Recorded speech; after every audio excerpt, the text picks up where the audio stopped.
बोलिए स्टार्ट करें बेटा। हमारा आज some basic concept in chemistry का कंसंट्रेशन टर्म्स का लास्ट एक टर्म बचता है and that one is the normality.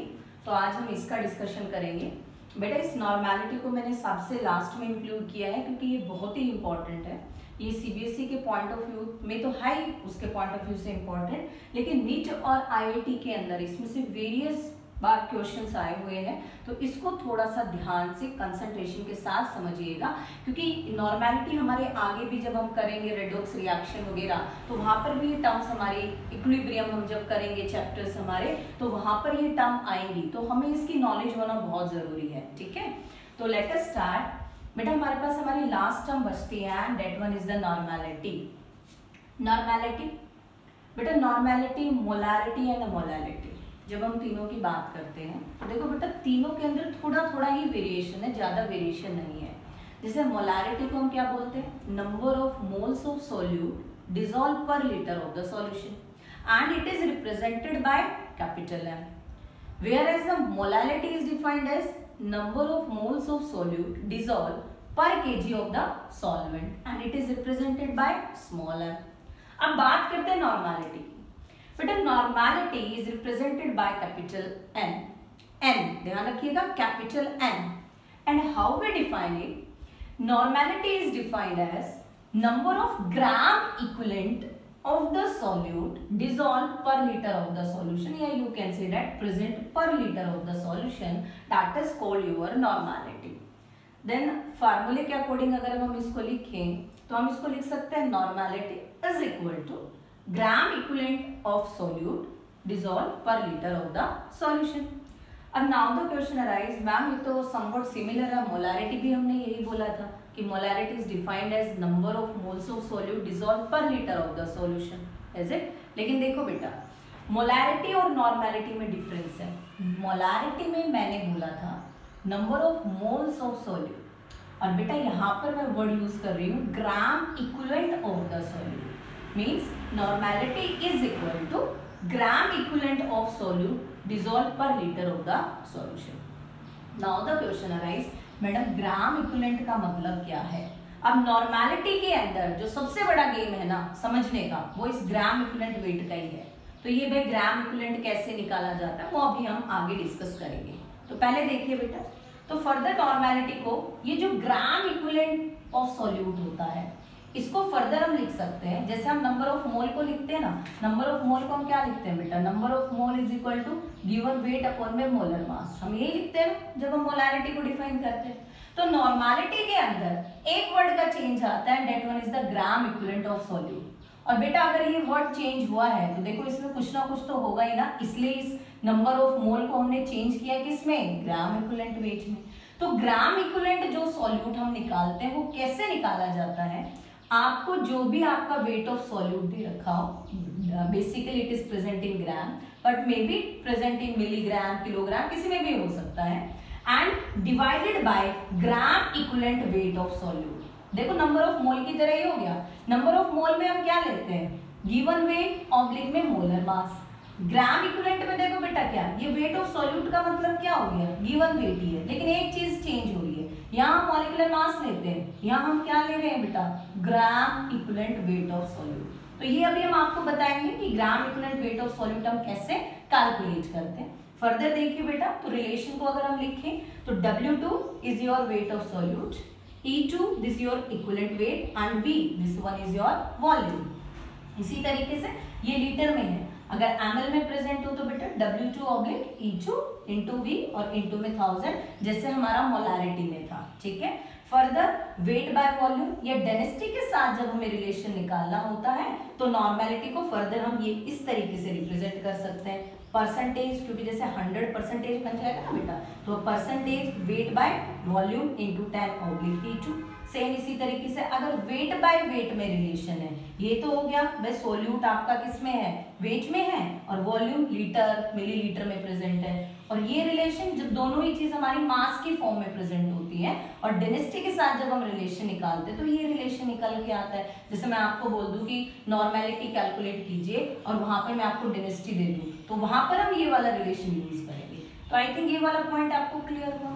इसी तरीके से स्ट्रेंथ का हमारे पास रिलेशन आता है। मोलैरिटी में हमने आपको बताया था स्ट्रेंथ क्या होती है, स्ट्रेंथ होता है आपका जो वेट होता है ना, गिवन वेट। देखो मोलैरिटी में हम क्या लेते हैं बेटा, number of moles of solute, और स्ट्रेंथ में हम क्या लेते हैं, वेट ऑफ सॉल्यूट डिसॉल्व पर लीटर ऑफ द सॉल्यूशन। तो नॉर्मेलिटी और स्ट्रेंथ का हमारे पास ये रिलेशन निकल के आता है। ठीक है, कि आपको स्ट्रेंथ दे दिया जाए और पूछा जाए कि ये बताइए नॉर्मेलिटी क्या है, तो फार्मूला हमारा क्या बन जाएगा, normality is equal to strength oblique में योर इक्विवेलेंट वेट। स्ट्रेंथ मतलब the given weight of solute dissolve पर लीटर ऑफ द सॉल्यूशन। तो मतलब यहाँ पर साथ में क्या आ जाएगा, वॉल्यूम। अगर हम यहाँ से ये चीज हटा दे तो नॉर्मेलिटी और स्ट्रेंथ का हमारे पास ये रिलेशन आ गया। मोलैरिटी होता तो यहाँ क्या आ जाता बेटा, एम आ जाता, इक्विवेलेंट वेट की जगह क्या आ जाता, मोलर मास आ जाता। तो हमारे पास ये रिलेशन निकल के आते हैं वेरियस नॉर्मेलिटी और गिवन वेट ऑफ सॉल्यूट के बीच में, नॉर्मेलिटी स्ट्रेंथ के बीच में, नॉर्मेलिटी डेंसिटी के बीच में। तो पेपर में इनमें से रोटेट करके आपसे किसी भी तरीके का क्वेश्चन पूछा जा सकता है। ठीक है, अब देखिए दो डिफरेंट सॉल्यूशंस हो और उनका अगर कंपैरिजन देते हैं, जैसे हमने एज इट इज मोलैरिटी में किया था, दो डिफरेंट सॉल्यूशन है, नंबर ऑफ मोल अगर उनके इक्वल है तो वहां पर आप नॉर्मेलिटी कैसे कैलकुलेट करेंगे या मोलैरिटी कैसे कैलकुलेट करेंगे। तो लाइक है नॉर्मेलिटी इक्वेशंस हमारे पास निकल के आती है, N1V1 is equal to N2V2। ये N1V1 सपोज दैट आपका ओरिजिनल सॉल्यूशन था, या आप ये कह सकते हो कंसंट्रेटेड। कंसंट्रेटेड मीन्स जिसके अंदर वाटर का कंटेंट कम है। अब जब आपने इसमें वाटर का कंटेंट ऐड किया तो बेटा हमारे पास ये क्या बन गया, N2V2, डाइल्यूट हो गया सॉल्यूशन। ठीक है, तो इसमें से जो भी पैरामीटर आपको निकालने के लिए बोला जाए, whether that one is N1V1 N2V2, तो बाय यूजिंग दिस इक्वेशन हम वहां से वो रिलेशन निकाल सकते हैं। तो सपोज दैट हमें बोल दिया जाए वॉल्यूम निकालिए, जब आपने उसके अंदर फर्दर वाटर का एडिशन कर दिया तो V2 इज इक्वल टू क्या हो जाएगा, N1V1 ऑब्लिक में N2। अब इसी में फर्दर चेंज कर दें कि हमने दो सॉल्यूशन को आपस में मिक्स कर दिया, जैसा कि हमने आपको मोलैरिटी में बताया था। तो आफ्टर मिक्सिंग क्या होगा, N1V1 plus N2V2 is equal to N3V3। और हमने आपको पहले भी बताया था बेटा ये जो V3 है ये क्या होता है, V1 प्लस V2। क्योंकि देखो एक सिंपल सी बात है, पहले वॉल्यूम सपोज दैट 1 लीटर था, दूसरा वॉल्यूम आपका 2 लीटर था, तो जब आप उसको मिक्स करोगे तो वो 3 लीटर ही होगा ना। ऐसा तो नहीं है ना कि आफ्टर मिक्सिंग वो ज्यादा हो जाएगा, मतलब दोनों का कॉम्बिनेशन ही रहेगा ना, या कम हो जाएगा, नहीं, इट रिमेन सेम। तो इट मीन्स V3 को हम V1 प्लस V2 भी लिख सकते हैं, क्योंकि पेपर में जरूरी नहीं है आपको N3 निकालने के लिए बोला जाए और आप ये एक्सपेक्ट करें कि आपको वो V3 देगा। ये अंडरस्टूड है, क्योंकि ये जो V3 बनेगा वो आपका V1 और V2 से ही बनेगा, इस चीज का ध्यान रखिएगा। तो नॉर्मेलिटी जो थर्ड आपको निकालनी है, या इनमें से कोई भी नॉर्मेलिटी आपको निकालने के लिए बोल सकते हैं, वॉल्यूम निकालने के लिए बोल सकते हैं, तो N3 is equal to N1V1 plus N2V2 oblique V3। तो बेटा ये रिलेशन समझ में आया। अब देखो हम बात करेंगे कि ग्राम इक्विवेलेंट जो हमारा वेट हम निकाल, बेटा तो अभी हमने नॉर्मेलिटी का डिस्कशन किया, तो वहां पर हमने अभी बात की थी gram equivalent weight of solute की। तो देखो हम इसको कैसे कैलकुलेट करते हैं, इक्विवेलेंट मास हम कैसे निकालते हैं। अब बेटा इक्विवेलेंट वेट या मास जब हम निकालते हैं ना, तो हमारे पास अलग अलग चीजें आती हैं कि हमारा जो मॉलिक्यूल है वो एसिड भी हो सकता है, वो बेस भी हो सकता है, वो कोई एलिमेंट भी हो सकता है, वो आपकी आयनिक इक्वेशन भी हो सकती है। तो किस तरीके से हम वहां पर आपका इक्विवेलेंट मास निकालते हैं हम पहले ये जानते हैं। देखिए बेटा आपके पास कोई एसिड गिवन है, जैसे for example HCl, H3PO3, H3PO4, H3PO2, ये सब हमारे एसिड है। तो जो हम इक्विवेलेंट वेट निकालेंगे वो हम कैसे निकालेंगे कि आपको जो भी एसिड दिया हुआ है आप उसका मॉलिक्यूलर वेट लेंगे और आप उसको डिवाइड कर देंगे बेसिसिटी से। इसी तरीके से अगर बेस निकालना हो तो मॉलिक्यूलर वेट को डिवाइड कर देंगे एसिडिटी से। अब देखिए बेटा यहाँ हम बेसिसिटी और एसिडिटी का मतलब समझते हैं कि यहाँ बेसिसिटी और एसिडिटी का क्या मतलब है। देखो बेटा हम पिछली क्लासेस में पढ़ के आए हैं ना कि एसिड जो होता है वो हमारा क्या होता है, रिप्लेसेबल, जहाँ H आयंस की बात आ जाती है, बेस हमारा क्या होता है, OH आयन की बात आ जाती है, राइट। तो यहाँ बेसिसिटी से आप उल्टा मत समझ लीजिएगा कि यहाँ बेसिसिटी है तो यहाँ OH आएगा और यहाँ एसिडिटी है तो यहाँ H आएगा। जब हम नॉर्मेलिटी की बात करते हैं तो यहाँ पर ये रिलेशंस हमारे पास थोड़े से उल्टे होते हैं। बेसिसिटी का मतलब है जब वहां पर रिप्लेस आपकी HIN होगी, और एसिडिटी का मतलब है जब वहां पर आपका रिप्लेस क्या होगा बेटा, OH होगा। जैसे फॉर एग्जांपल देखिए, हमने ये बोला है कि HCl का इक्विवेलेंट वेट आपको निकाल के बताना है, तो आप कैसे निकालेंगे, equivalent weight of your HCl it is equal to, अब देखिए बेटा HCl का मॉलिक्यूलर मास कितना होता है बेटा, हाइड्रोजन का कितना हो जाएगा 1, और HCl का कितना होता है बेटा 35.5, राइट। तो टोटल मोलर मास हमारे पास कितना आ गया 36.5, ये इसका हो गया मॉलिक्यूलर वेट। अब इसको डिवाइड करते हैं हम इसकी बेसिसिटी। बेसिसिटी का मतलब है कि इस HCl में से कितने H आपके रिप्लेस हो सकते हैं। तो बेटा HCl को अगर हम ब्रेक करें तो as we know H positive plus Cl negative, तो देखिए यहाँ पर कितने H पॉजिटिव निकले हैं 1, तो इट मीन्स बेसिसिटी यहाँ पर इसकी क्या आ गई 1। तो इक्विवेलेंट जो आपका वेट आएगा HCl का वो कितना आया बेटा 36.5, इसमें कोई चेंज नहीं आया। क्यों चेंज नहीं आया, क्योंकि इसके अंदर एक ही HIN रिप्लेस हुआ है। इसी तरीके से हम एक और एग्जांपल लेते हैं बेटा, H2SO4 सल्फ्यूरिक एसिड, आप सबने इसका नाम सुना हुआ है, कुकिंग ऑफ केमिकल्स पे हम बोलते हैं। बेटा सल्फ्यूरिक एसिड का मोलर मास कितना होता है 98, आई थिंक आप सबको पता है, 9th स्टैंडर्ड में हम मोलर मास निकालना सीख के आए हैं बेटा। तो देखिए सल्फ्यूरिक एसिड का मोलर मास कितना है 98। अब देखो H2SO4 जो है वो कितने आयंस में ब्रेक होगा, देखिए कितने H रिप्लेस करेगा बेटा 2H पॉजिटिव प्लस में SO4 2 नेगेटिव। तो अब देखिए यहाँ पर कितने HN रिप्लेस हो गए हैं 2। तो अब हमें क्या निकालना है इसका इक्विवेलेंट वेट। तो इक्विवेलेंट वेट कैसे निकालेंगे, अभी हमने आपको बताया, मोलर मास को डिवाइड कर दीजिए किससे, जितने भी वहां पर HIN रिप्लेस होते हैं, और इन केसेस में जब HIN रिप्लेस होते हैं तो उसको बोलते हैं हम बेसिसिटी। तो 98 को डिवाइड कर दीजिए किससे बेटा 2 से, तो ये कितना आ गया 49। तो यहाँ पर आपका एसिड के केस के अंदर H2SO4 का जो इक्विवेलेंट वेट आया वो कितना आया 49, इज इट। अब देखिए मैंने यहाँ पर 3 एग्जाम्पल लिखे हैं बेटा, H3PO3, PO4 और PO2। बच्चे यहाँ पर कई बार बड़ी जनरल सी मिस्टेक कर देते हैं, क्योंकि अभी हमने आपको ये बोला कि जहाँ HIN रिप्लेस होते हैं वो उसकी बेसिसिटी होती है, और इनको देखते ही बच्चे डायरेक्ट यहाँ पर बेसिसिटी निकाल देते हैं, इसकी भी 3, इसकी भी 3 और इसकी भी 3। लेकिन अगर आपने ऐसा किया तो आपका क्वेश्चन गलत हो जाएगा। उसका रीजन क्या है, देखिए बेटा H3PO4 को जब हम रिप्रेजेंट करते हैं तो इसका स्ट्रक्चर ये आता है,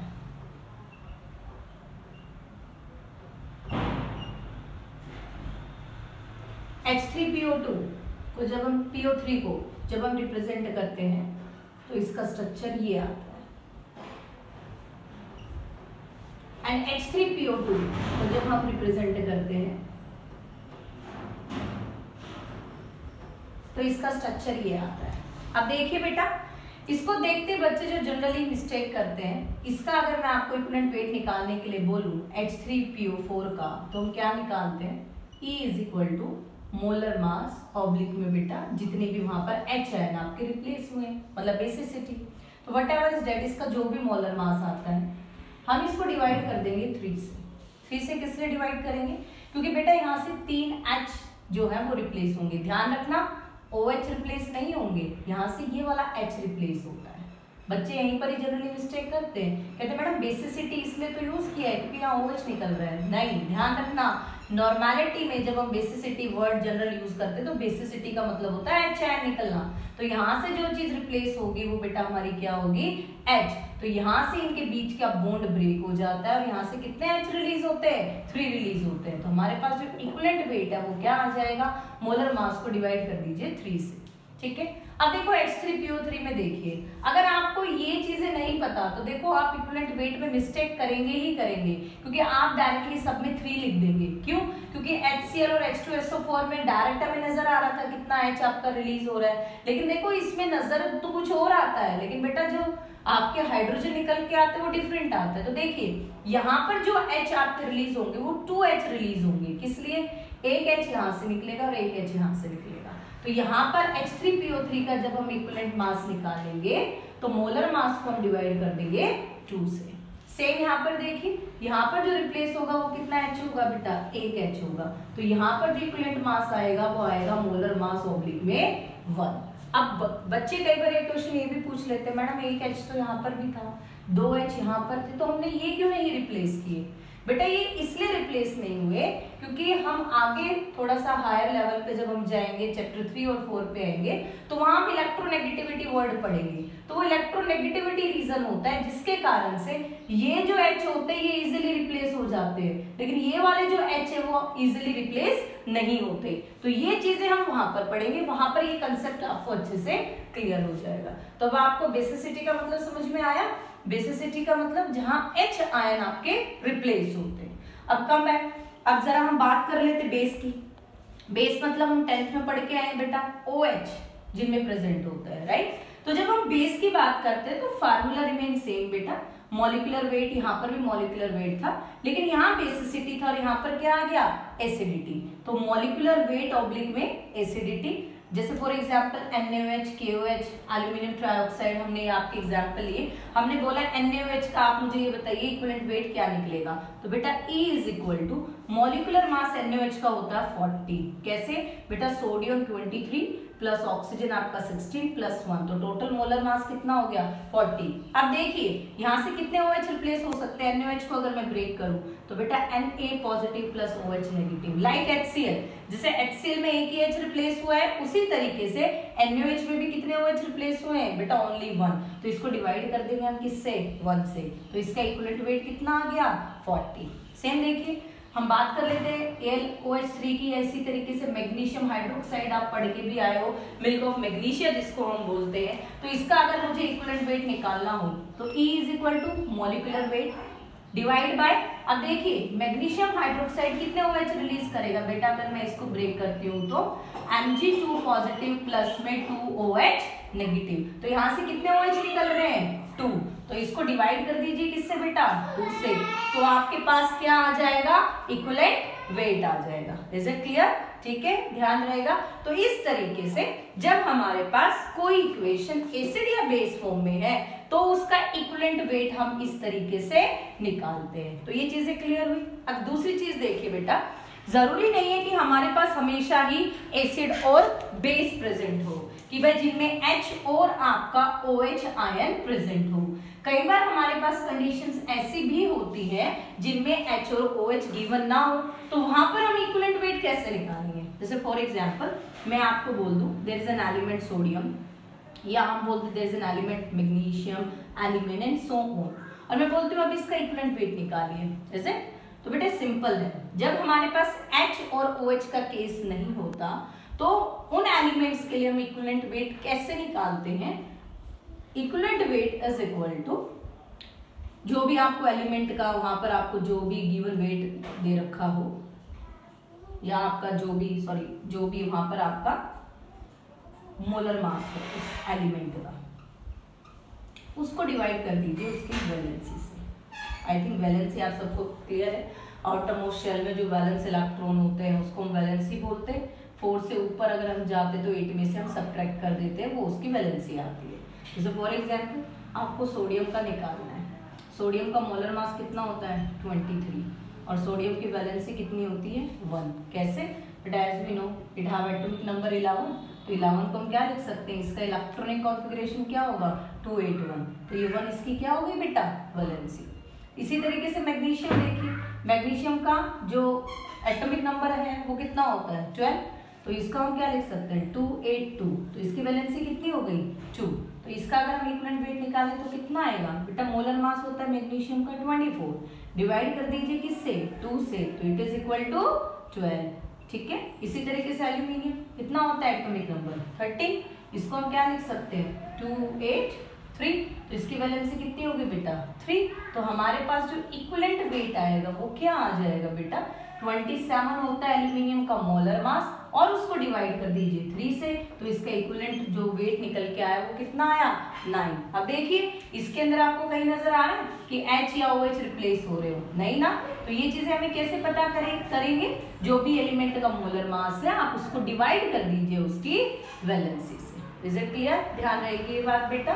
तो ये कुछ जनरल चीजें हैं जो आपको पता होना चाहिए, और भी हमारे पास वेरियस चीजें हैं बेटा, वो हम नेक्स्ट क्लास के अंदर डिस्कस करेंगे। एक चीज हो, कई बार हमारे पास एक रिलेशन पूछ लिया जाता है कि मोलैरिटी और नॉर्मेलिटी में क्या रिलेशन है।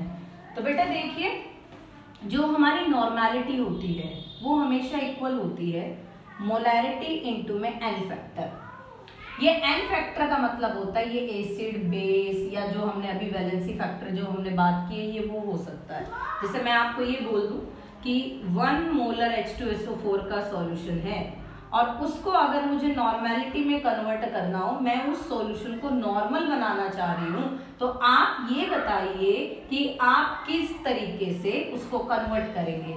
अब देखो बेटा, नॉर्मेलिटी और मोलैरिटी का फार्मूला लेके अगर हम उसको सॉल्व करेंगे तो ये बहुत टाइम कंज्यूम करेगा, और आईआईटी और पीएमटी में तो हमें कम से कम टाइम के अंदर क्वेश्चंस को सॉल्व करना है। तो देखिए बेटा, नॉर्मेलिटी इज इक्वल टू कितनी मोलैरिटी दे रखी है, ये हमने आपको गिवन दिया है, that one is the 1 into में valency factor n factor. n factor का मतलब भाई H निकल रहा है, OH निकल रहा है, या कोई एलिमेंट दिया हुआ है। तो देखिए ये H2SO4, मतलब H2SO4 का मतलब ये हम बेसिसिटी की बात करेंगे। तो बेसिसिटी का मतलब यहाँ पर कितने H आयन निकल रहे हैं बेटा, 2H आयन निकल रहे हैं। तो यहाँ से 2H आयन रिप्लेस हो गए, तो it means we are talking about the basicity. तो इस फैक्टर के लिए हम जो टर्म यूज करेंगे वो क्या आएगी, बेसिसिटी। तो यहाँ से कितने H आयन रिलीज हुए, 2, तो इसको हम किससे मल्टीप्लाई कर देते हैं बेटा, 2। तो नॉर्मेलिटी कितनी हो गई, 2। मीन्स अगर मोलैरिटी का आप 1 मोलर H2SO4 लेते हो, अगर उसी H2SO4 को तुमने नॉर्मेलिटी में लेना है तो आप कितना लेंगे बेटा, 2। तो this is a very important relation, ध्यान रखना बेटा। ये हमारे पास चैप्टर 7 जब हम इक्विलिब्रियम करेंगे तो ये हमें वहां पर भी मिलेगा। तो इस चीज को अच्छे से ध्यान रखिएगा कि जो नॉर्मेलिटी है वो किसके इक्वल होती है, मोलैरिटी इनटू में योर n फैक्टर। ठीक है, तो आज हम यहीं पर स्टॉप करते हैं। नेक्स्ट क्लास के अंदर बेटा फर्दर ऑक्सीडेशन रिडक्शन अगर होता है तो वहां